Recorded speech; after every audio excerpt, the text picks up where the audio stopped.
तो दोस्तों, कल का वीडियो में हम बात कर रहे थे महापुरुष श्री श्री अच्युतानंद दास के द्वारा लिखित ग्रंथ शिवकल्प और नवग्रह निर्घंट के बारे में।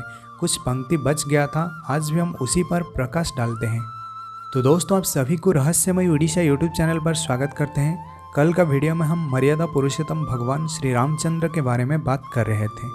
कैसे कल्कि के शरीर में राम युक्त हुए 2018 के राम नवमी के दिन और वहाँ से धर्म संस्थापना का नींव रखा गया था। अब कल्कि राम बन चुके हैं।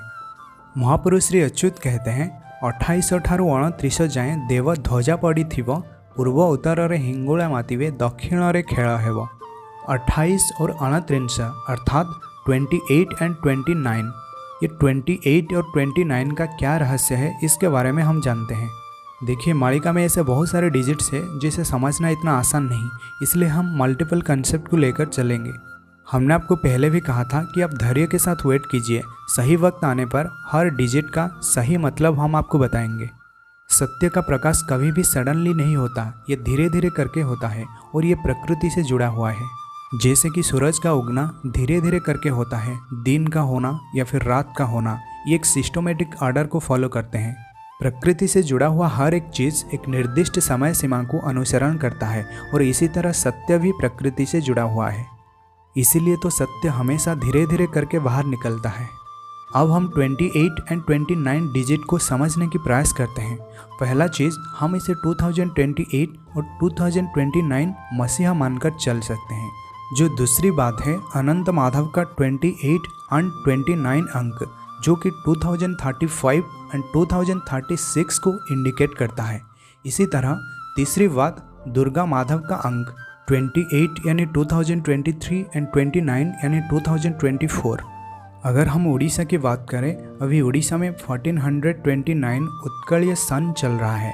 अभी तक तो ऐसा कुछ देखने को नहीं मिला है, हो सकता है आगे चलकर ये बात सच हो जाए।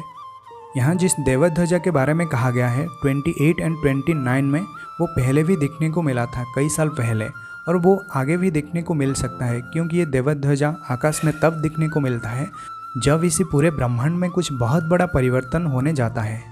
हमें ये भी सुनने को मिला था कि भगवान श्री अनंत माधव की जन्म से पहले ये देवध्वजा देखने को मिला था।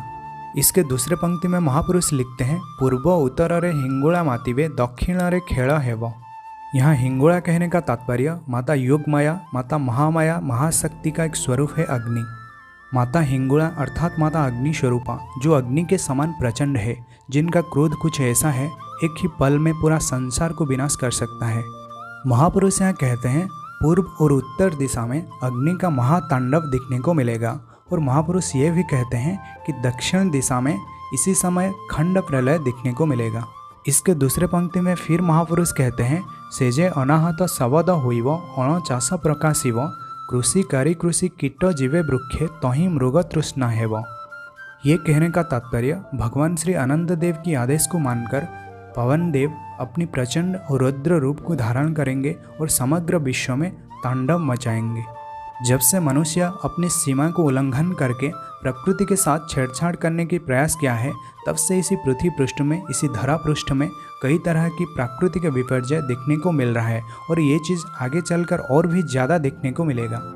प्रकृति से पैदा हुए हर एक प्राणी को उसके अधीन में रहना चाहिए, लेकिन हम उसी वक्त गलती करते हैं जब उसे चुनौती देने की कोशिश करते हैं।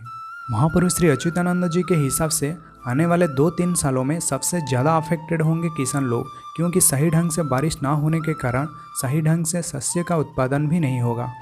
और महापुरुष ये भी कहते हैं, जो कुछ भी थोड़ा बहुत शस्य का उत्पादन होगा उसमें से कीट लग जाएंगे, जिसके प्रभाव से वो शस्य संपूर्ण तरह से नष्ट हो जाएगा।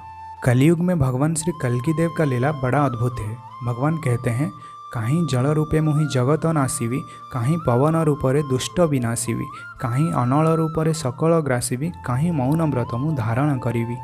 भगवान श्री कल्कि देव पंचभूत में अपनी ही योगमाया शक्ति को धारण करके दुष्टों और पापियों का संहार करेंगे। तो दोस्तों, इसी वीडियो में बस इतना ही है। अगर आप लोगों के मन में कोई भी डाउट है तो आप इसे कमेंट सेक्शन में ज़रूर पूछिए, हम इसका उत्तर ज़रूर दे देंगे। अगर आपको ये वीडियो अच्छा लगा तो आप इसे लाइक कर सकते हैं, चैनल को सब्सक्राइब कर सकते हैं और इसी वीडियो को अपनी दोस्तों के साथ शेयर भी कर सकते हैं। तो दोस्तों, आप सभी को जय जगन्नाथ, जय पंचसखा, जय उड़ीसा, जय भारत।